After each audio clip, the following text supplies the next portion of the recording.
Hey everybody, it's Doug Green and I'm the publisher of Technology Reseller News, and I'm very pleased to be live at the ITA Showcase with the guy that invited me to come, Sebastian Sassi, Atlantic Vision. Sebastian, thank you very much for joining me today. No, thanks for supporting this show and helping spread the message about it. This is an important region. This is an important show in an important region, and there's a lot of movers and shakers here that I think you should be exposed to and that your listeners probably should know about. This is a very fast, vibrant, growing region, and there's a great need for connectivity here. And as the 21st century advances, it's pretty clear that broadband connectivity is important. It's a democratizing agent.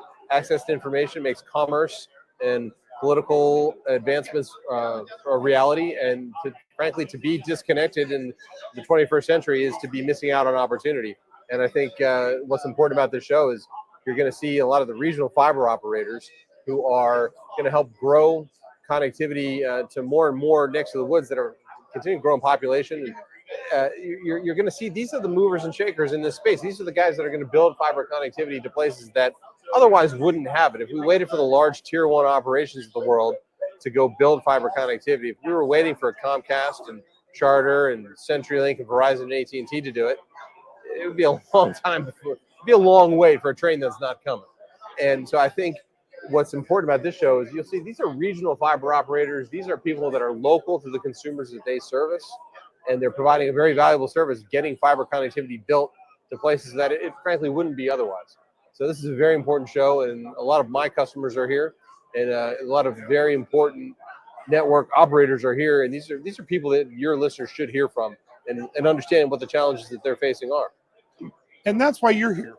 Oh, absolutely. I mean, we're here to facilitate helping grow fiber networks cost effectively in a very high quality, high speed, low cost, low drag kind of way. So we're here because we provide the last mile of the fiber network, the drop cables, the terminals, the pushable cables, all of the last mile fiber guts of a fiber network. We provide that, and we do it faster, cheaper, and better than anyone.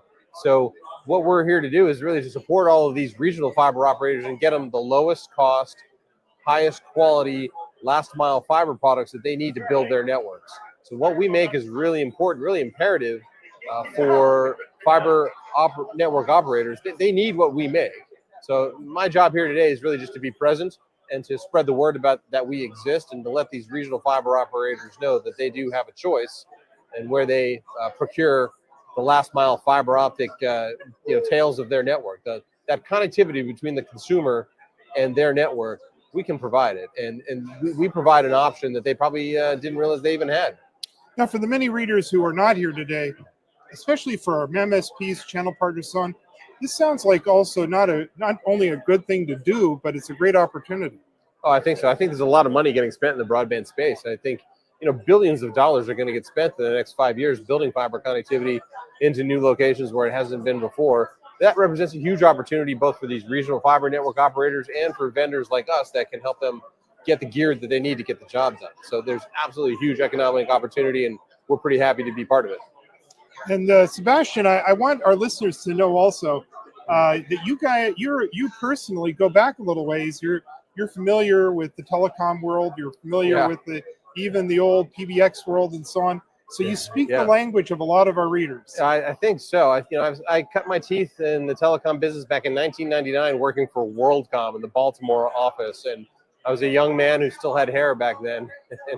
I thought I was going to work at WorldCom forever. Bernie Evers had other plans. So, I've been in telecom a long time. I've been on the CPE side, selling consumer telecom products. I've been in the connectivity side, selling last mile fiber connectivity in the Mid-Atlantic region. I've sold software products in this space, cybersecurity and things like that. And then fiber connectivity is my home. I've worked in the fiber space for a long time, and it's definitely the space that I feel most knowledgeable in and where I bring the most value, I think. So I think, the company I work for now, Atlantic Vision, is where I plan on being the rest of my career. We provide a really, really important competitive alternative in a space that has long been known for being essentially a duopoly with two big companies that kind of dominate the fiber connectivity space.